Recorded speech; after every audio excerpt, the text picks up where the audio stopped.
La liberté en costume de servitude.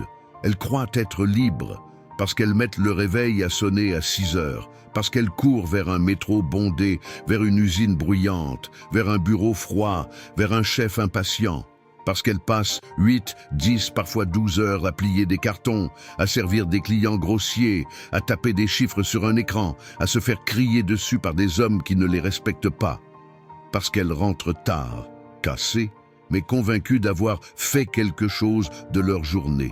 Elles croient être libres, parce qu'on leur verse un salaire qui s'envole en facture, parce qu'on leur a répété qu'une femme émancipée travaille, s'assume, ne dépend de personne, parce qu'on leur a appris à mépriser celles qui restent chez elles, et quand elles sont mariées, c'est encore pire.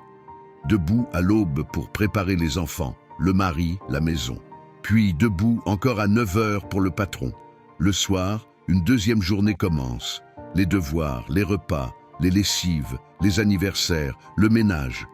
Ou alors, elles n'ont pas d'enfants. Parce que la carrière, d'abord. Mais là encore, ce n'est pas une liberté. Ce sont d'autres regrets, d'autres sacrifices, et pourtant, elles osent juger. Elles regardent de haut celle qui est restée chez elle, celle qui accueille son mari avec un sourire et un repas chaud, celle qui joue avec ses enfants et voit chacun de leurs progrès, celle qui tient son foyer comme un petit royaume discret, où elle est aimée et protégée. Elle la traite de soumise, elle la trouve inutile.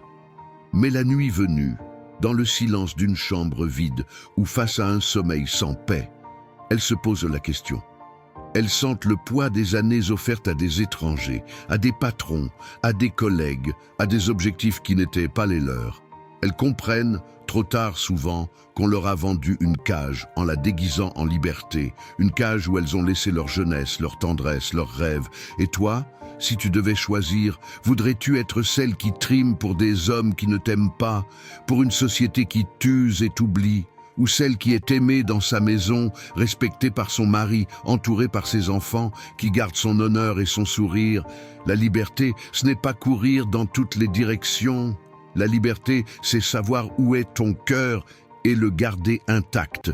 2 femmes, 2 routes. L'une court, l'une crie dans des rues sans merci, son temps appartient aux autres, son cœur s'éteint goutte à goutte, ses mains sont crevassées, son regard pressé, elle rêve d'une pause, mais la roue tourne et l'écrase. L'autre veille, l'autre rit dans son foyer fleuri. Ses matins sentent le pain chaud, ses soirées, des câlins doux.